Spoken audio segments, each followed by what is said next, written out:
Anong latest mga kababayan? Ito, Manong Ted Filon bumuelta sa Tilabay. Ginawa nilang kagaguhan sa PhilHealth. Naku po. At Senator Bongo mga kabayan hindi rin nagpahuli. Nagbigay naman ng saloobin ukol sa ginawa nila itong zero budget mga kabayan. At Madam Maharlika hindi rin nakapagpigil. Tinawag ang BICAM na bicameral budol. Naku po mga kababayan, no? Ito, pakinggan natin.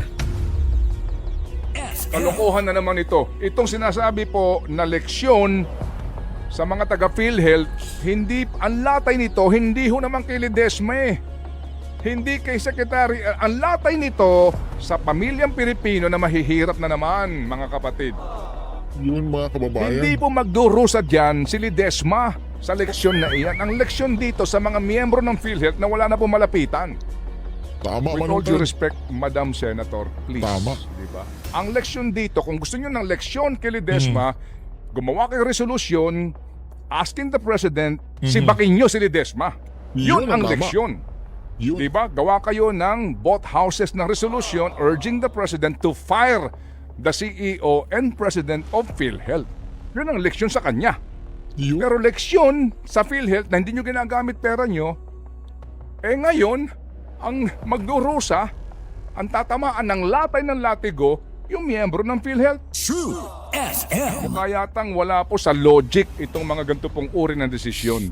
Parurusahan mo ang mga opisyal ng PhilHealth sa anong paraan? Hindi mo poponduhan yung kontribusyon ng mga mahihirap na miyembro? Leksyon ba yon? With all due respect, True think FM. about it. At yun na nga po mga kabayan, no? Nakakapanlumo talaga.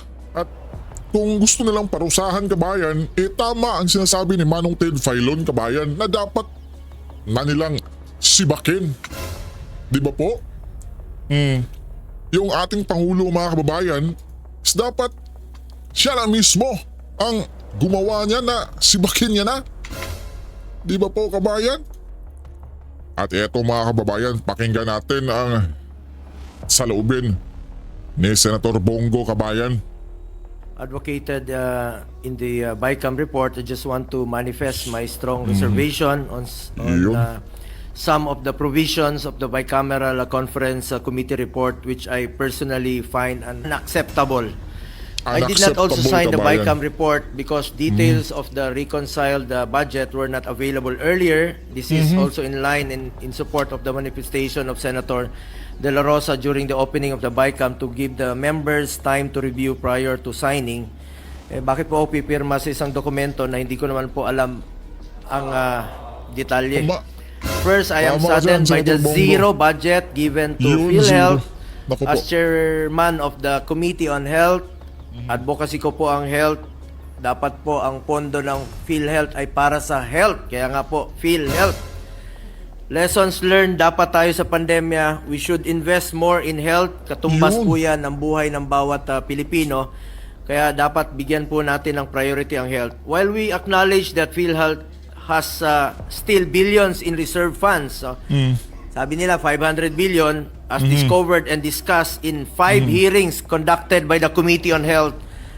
Subsidy from the national government may still be needed to implement necessary reforms and improvements in its benefit packages. Huwag naman zero budget. Sa huli, ang mga mahihirap na pasyente na naman ang kawawa dyan. Tama We ka kept dyan, on Senator urging Bongo. PhilHealth to expand its benefit packages, especially for top 10 mortality diseases. Increase case rates, scrap its restrictive policies like the 24-hour confinement policy, cover additional services like dental. Tinupad Tama. na nila yung dental recently, optometric services and assistive device. Paano po magbe-benefit ang mga pasyente kung zero ang budget ng PhilHealth? I also want to highlight that Republic Act 11223 or the Universal Healthcare UHC law also mandates that the amount necessary to implement the provisions of the UHC shall be included in the GAA.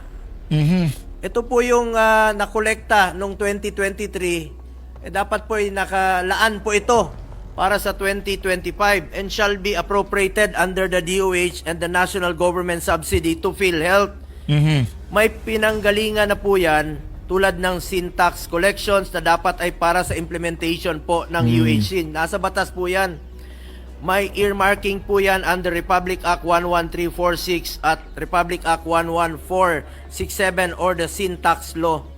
There is also a provision in the UHC Act that premium subsidy for indirect contributors shall be included annually in the General Appropriations Act. Bigyan sana natin ng maayos at sapat na budget ang PhilHealth at hikayatin ang PhilHealth na i-maximize ang paggamit ng kanilang pondo para sa kanilang mga health-related programs and services. At dapat sana kung ano ang budget na nawala sa PhilHealth, dapat sana ay mapunta sana sa health. Ang budget ng health dapat para sa health. Hindi ko alam kung saan napunta ang 74 billion na dapat sana para sa PhilHealth at para sa health. Kung may tinanggal na budget sa PhilHealth dahil kulang ang benepisyo na binibigay nito, dapat sa health programs din po ilagay ito. Dapat hindi po sa iba. I also want to highlight the decrease in the budget of the AFP modernization program from the 50 billion approved in the Senate. Tinaasan natin dito sa Senado from the 40 billion approved in the House, naging 35 billion na lang po. As I manifested during the plenary deliberations, importante po ang modernization ng AFP para mapanatili ang kapayapaan at seguridad ng bansa. Pero anong nangyari? Anyway, kahit may reservation po ako, nakakalungkot. Nakakalungkot talaga, kabayan. Thank you, Mr. President. Grabe talaga, mga kababayan, no? Itong si Senator Go, mga kababayan, is talagang malulungkot siya. Alam naman natin yung sinusulong ni Senator Go, mga kabayan, di ba? Di ba? Pagtulong sa mga mahihirap, mga kabayan. Ang dami ng natulungan niya ni Senator Go, mga kabayan. Kung hindi dahil sa kanyang malasakit center na itinataguyod, mga kabayan, ay naku po, saan tayo pupunta? Di ba po?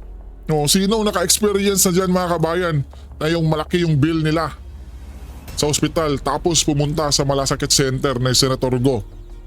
Di ba? Malaking tulong, mga kabayan. Tapos panigurado maapektahan din si Senator Go, mga kabayan. Dahil yung tila yung malasakit, mga kabayan, is kumukuha din yun ng di ba, sa PhilHealth ata, mga kabayan. So ngayon, ang daming maapektuhan, kabayan. Di ba? Naku po. Sana tayo pupunta? Magpapakaawa na naman ba tayo, mga kabayan, sa ating mga pulpolitiko? Di ba?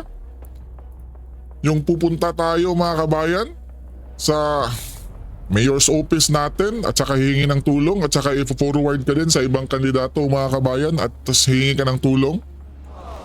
Kung baga, kabayan, ay di ba? Namanlimos tayo. Pero hindi natin yan ikinahihiya na, kabayan, dahil nasa bingit na na tayo, mga kabayan eh. Nasa bingit na tayo na ang laki ng bayad ng ospital, mga kabayan. Di ba po? So, lahat gagawin. Kakapalan na kung kakapalan, mga kababayan. Para lang mabayaran yung utang natin or di ba, mga kabayan, sa ospital. Yun ang nakakalungkot, kabayan, di ba? Dapat hindi ganito, kabayan, di ba? Di tulad sa ibang bansa, kabayan, na pag na-hospital ka ay panigurado. Yung sa'yo na lang is, di ba? I-encourage mo yung self mo na maging mabuti na. Di ba?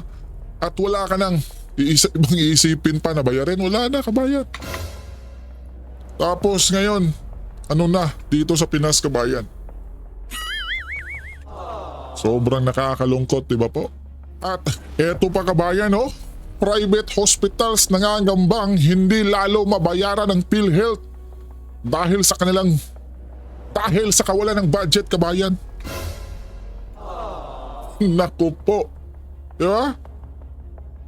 Eto. Panoorin natin ang balitang ito, kabayan.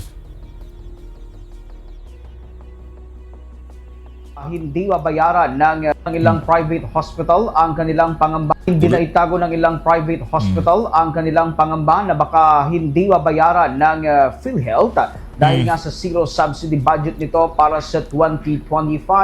Ayon kay Naku po. Dr. Jose Rene de Grano, abay presidente ho ng Private Hospital Association of the Philippines, hindi mayaalis sa kanilang mga kasamahan na mangamba, lalo't dati nang nadidelay ang mga bayad ng government health insurer kahit noong may malaking pondo pa ito. Para kay de Grano, hindi naman nila magawang mapuwersa ang naturang ahensya dahil may mga proseso rin naman ng gobyerno sa release ng mga naturang bayarin. Ang alalahanin na umano ay kung tuluyang mauubos nga ang kasalukuyang pondo o pondong pambayad bago pa sila makakolekta. Maaari umano itong magresulta sa pagkasara ng ilang maliliit na ospital dahil obligado rin naman silang magbigay ng sahod sa mga tauhan nito maliban pa sa operational expenses sa kanilang mga pasilidad. Naku po mga kabayan, di ba po? Yan ang mahaharap natin kabayan sa susunod na taon. Iba no? Iba mga kababayan no? Yung mindset ng ating pamahalaan ngayon.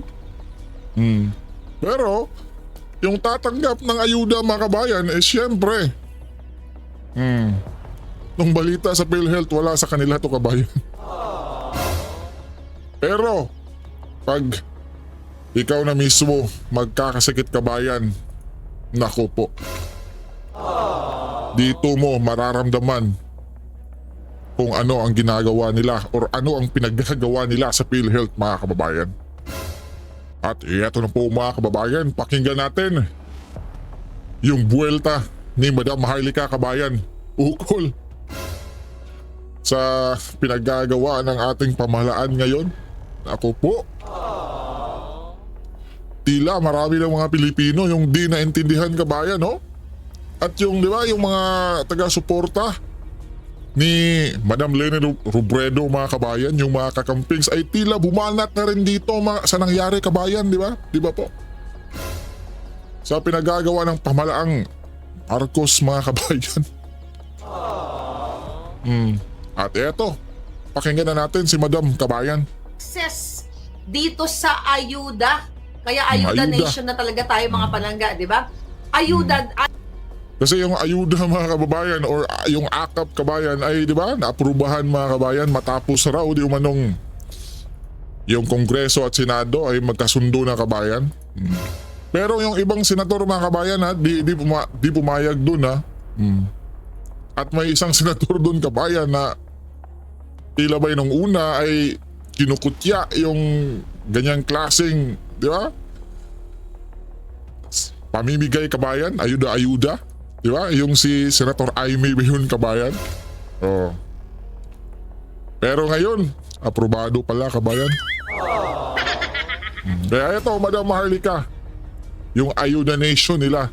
Pakinggan natin. ayuda, ayuda, ayuda. Puro na lang ayuda. Puro na Pinaprubahan lang. nila ng ganun-ganun na lang na sila-sila lang at hindi binibigyan ng boses yung iba katulad ni Senator Bongo nga at ni Senator Bato, di ba? Bato. Para magkaroon ng tamang pagsuri nitong budget na ito, national budget. We're talking about 6 trillion. Naku. 6 point something trillion budget na ito. Now what? Ang pinaka-ano sa akin dito, ang ano ba daw? pinaka-alarming, mga kababayan, tingnan natin comment natin. Pumirma din si Aimee. Oo, Diyos ko, wala naman yan mga palangga. Oo, Annalena, yes, ayuda, hati-hati sila. Hindi ko napanood yung kanilang but magko-comment ako regarding sa film. Di ba mga kababayan? Yung si Senator Aimee, naku po. Pumirma din pala mga kabayan samantala nung una. Di ba siya yung kumukutya dyan eh. Di ba? Naku po. PhilHealth. Ang PhilHealth, tignan mo zero budget. Okay? Zero budget. Then ang ayuda, ang laki-laki ng ayuda. Bakit yung, bago tayo sa PhilHealth, yung ayuda, sobrang laki ang nilagay nila doon. At pareho silang may control. Ngayon nga lang Di ba recently, nagkaroon ng Memorandum of Agreement ang PhilHealth ang Development Bank of the Philippines at At ang yung- Tingog Party List. Yun. At ang Tingog Party List ay may control dito sa pera ng PhilHealth, ng pera ninyo, kayong mga nagbabayad ng premium at kayong mga indirect members, which is yung mga Pilipino na hindi kayang magbayad nitong PhilHealth na ito. Ngayon, mga palangga, zero budget ang Nako. PhilHealth. Pero, ang dahilan dyan ni Grace mo kasi daw meron pang reserve funds. Kaya Funds, okay lang may reserve pa daw na kabayan. wag bigyan ng budget ang PhilHealth. You know what? Parehong pag titignan mo, sino ba nakaupo sa PhilHealth? Appointee ni Bangag, appointee ni Satanas. So whether bigyan mo ng budget ang PhilHealth o hindi, talo pa rin ang Pilipino. Alright? Talo pa rin. Bakit kamo? Merong 89 point something billion, 89 billion na reserve funds ang PhilHealth sa kasalukuyang panahon. Ang sinasabi ni Grace po, o kailangan gastusin nyo muna yan. Saan pa ginagastos yan palangga? Ang pera o ang reserve funds ng PhilHealth. PhilHealth. Number one, kung may mga naka-reserve dapat yan, I believe within certain years, parang 1 to 2 years, something yata na dapat ang nakatago yung pondo na yan para naka-reserve para ponduhan ang mga pangangailangan in terms of may mga emergency. Diba? So, ano ginagawa nila ngayon? Mga palaga, ano ang ginagawa ngayon ng kasalukuyang panahon? Ang kasalukuyang panahon ay nakikipagsabwatan nga dito sa Tingog Party List. At sila na ngayon ang may control. Kung titignan ninyo, bakit kayo, pag bumupunta kayo sa hospital, na mga mahihirap, na walang kakayahan, na magpagamot, bakit kayo tinatanggihan ng mga doktor? Di ba? Tama yan, madam. Tinatanong kayo, Ang oy, may daming kasong pambayad ganyan, ka ba? kabayan. Yun Bago kabayan. ka bigyan ng kwarto, we'll talk about yung public hospital. Tama ba? Tama ba? Ngayon pa rin sa makabagong panahon. Bakit pag pumunta kayo sa hospital, emergency, na aksidente or whatever, kahit ano pa man, tinatanong kayo kaagad, may pambayad ka ba? Bayad. May pang down ka ba? May pang ano ka ba? May pangbayad ka pa sa kwarto? Kapag wala kang pambayad sa kwarto, itatapon ka lang doon sa gilid-gilid, nakaupo ka lang, ganyan-ganyan. Pero kung Di ka titignan mo, asikasuhin, madam. nag-uumapaw ang budget, Tama. okay, o ang reserve funds ng PhilHealth, pwede yan gastusin. Kaya nga may reserve funds para yan sa Pilipino eh. Di ba? Yung pondo na yan, mga palangga, yung pondo ng PhilHealth, dapat yan gagamitin para sa inyo. Sa mga benepisyo ng Pilipino. Whether you are indirect member, which is yung hindi kayang magbayad dahil ang nagbabayad nga niyan ay nagbabayad nga sa inyo kung hindi nyo kaya magpamiyembro sa PhilHealth ay gobyerno. At bawat Pilipino, automatic nga, miyembro kayo ng PhilHealth, whether Tama. you are mahirap, kung ano pa man. Tama, Kasi nga kabayan. nasa batas yan. Pero bakit meron pa rin? Hindi meron. Karamihan sa inyo, pag Tama. na-hospital kayo, tinatanong kayo ng doktor, may pagbayad ka ba sa doktor? May pagbayad ka ba sa gamot? Or hospital bills? Palangga. Yang nag-uumapaw na 89 billion dyan sa PhilHealth na ayaw nilang, hindi ka nila alam kung nasaan na yan eh. Di ba? Ang ginagawa ngayon, kakawawain yung mga pasyente. May babayad ka ba sa doktor? Tatanggihan ka at matutsugi na lang ang iyong ang iyong pasyente o ang Tama. iyong kamag-anak. Kasama lahat yan. Para yan sa Pilipino, para sa check-up, lahat, mga palangga. Para sa inyo yan na mga mahihirap. Pero bakit kayo hirap na hirap pa rin pag pumunta sa ospital para kayo nagsusumamo, para kayo nagmamakaawa? Tapos ngayon, hindi nila binilagyan ng budget ang PhilHealth. Inakapaka-importante, health is wealth. Kapag Yun. ang mga Pilipino ay Sweet may kabayan sakit talaga. at hindi kayang magpagamot, babagsak din ang isang bansa. Di ba? Babagsak ang isang ekonomiya. Paano kung lahat kayo na may mga sakit, paano pa kayo magtatrabaho? Yung working, di ba? Paano pa kayo maging productive? Wala. Kaya Wala saan nang trabaho. napupunta itong mga budget na to? Ngayon, hindi muna nila hindi na muna nila nilagyan ng PhilHealth ng budget, zero, pero dadalhin nila dun sa ayuda. Mas importante yung bilyon-bilyong ayuda kaysa sa health ninyong lahat. Kaya sabi ko, you have to make up your mind, mga palangga. Tama ba na babudgetan nila ng multi-billion ang pamimigay? Hindi naman yan napupunta sa lahat ng Pilipino eh. Oh, sabi ni Liv sa Siltos, Piling-pili pag walang yan, madam. pag-down payment sa hospital, punerarya ang ending. See, that's true.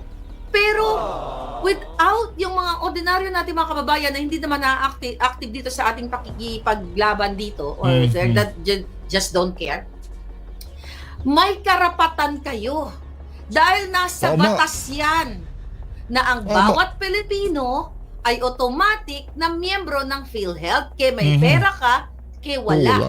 Kasi Yun. yung tinatawag nga na indirect member, ang nagbabayad sa iyo ay galing sa Syntax at sa iba pang pondo ng government na nilalagay nga sa PhilHealth. So yan, ito yung reserve fund kasama dito. Binabayad yan sa premium ng mga hindi kayang magbayad. Pero ayaw nilang pondohan, hindi nila binigyan ng pondo ngayon at magtataka ka, bakit walang pondo itong PhilHealth? Kasi nga, sabi ni Grace, pag gastusin muna yan, hindi nga nila ginagastos eh. Ilang taon na natin yan, di ba? Nung umupo si Bangag. Ilang buong taon na natin pinag-uusapan yung PhilHealth na yan.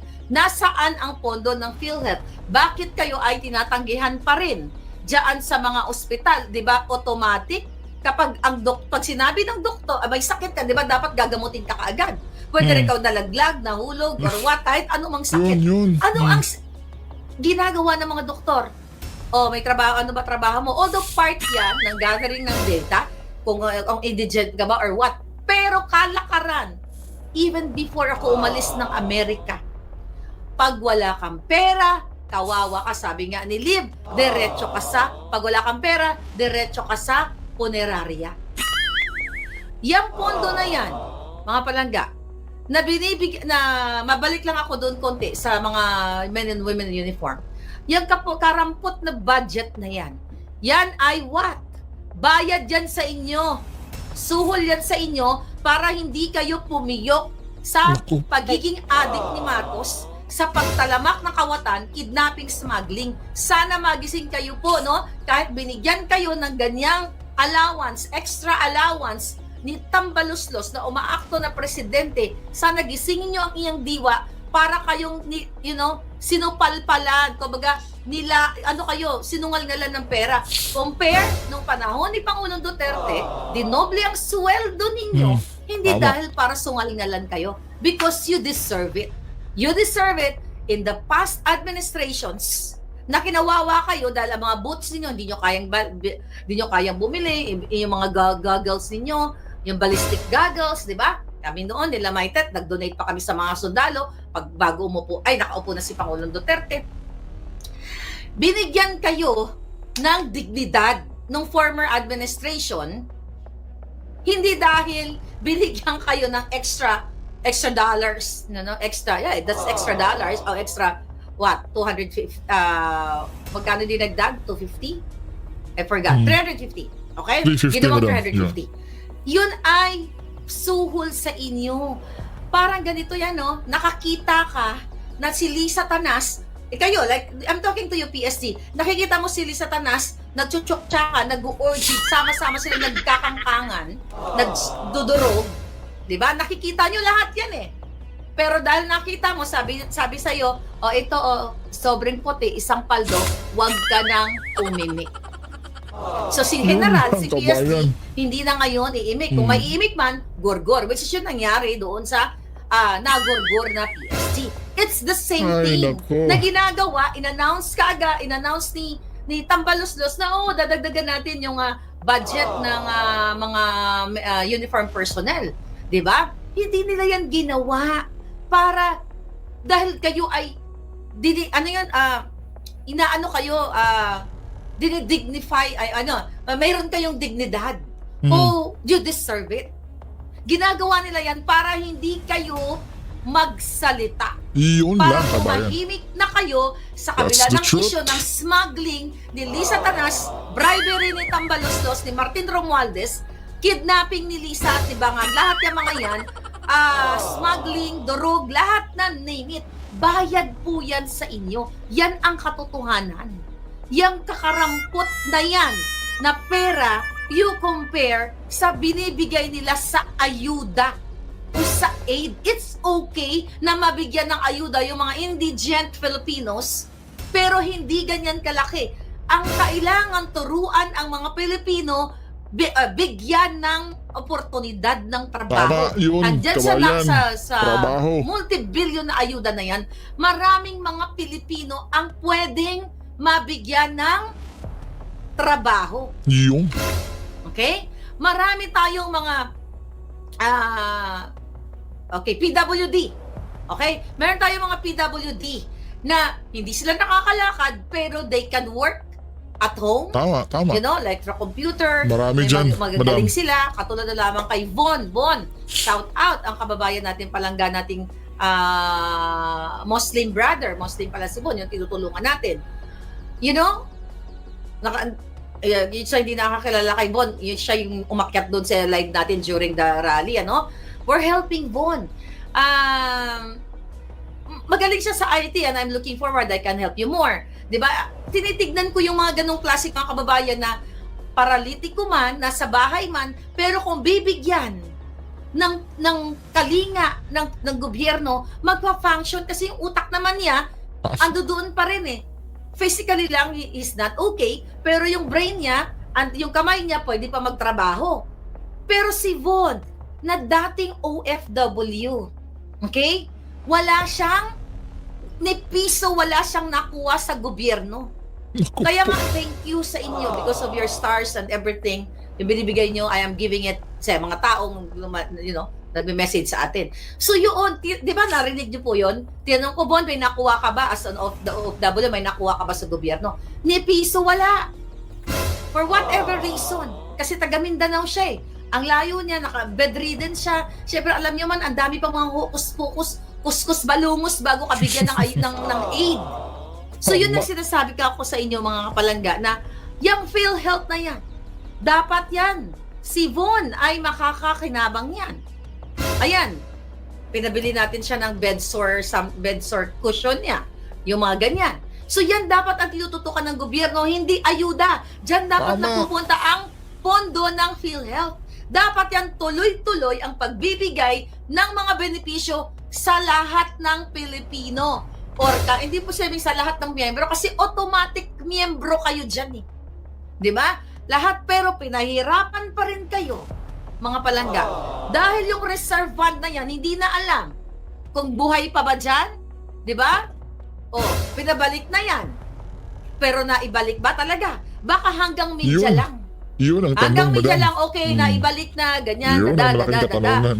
Pero mga palangga, you compare the Duterte administration, di ba, inabot pa tayo ng pandemya, yun, usually doon ginagamit, hindi usually, dapat doon ang ginagamit kapag may mga emergency situation. And not only for emergency situation, para nga sa mga Pilipino na ayaw tanggapin ng ibang ospital o minumura-mura pa ng mga tiwaling doktor. Diba? Mga tiwaling doktor kasi ni piso, ni wala pambiling bulak, wala yung pasyente. Diba? Ginaganon kayo. Bilhin mo to, bilhin mo tong gasa, bilhin mo tong IV na to, o dextrose, na nilala sa atin na dextrose, o bilhin mo tong plaster na ito, Pag wala kang ngayon pambili ng plaster, mukha kang kaawa-awa. Bilang isang Pilipino, bilang isang mahirap. Pero hindi, lingid sa iyong kaalaman, may pondo ang gobyerno dyan galing sa tax money o sa taxpayers para ipondo dyan. Pero tignan mo ngayon, mga palangga, anong ginagawa nila? Anong ginagawa nila sa inyo? Kawawa kayo. Ang pinupondohan, ayuda, puro na lang kadyotahang ayuda.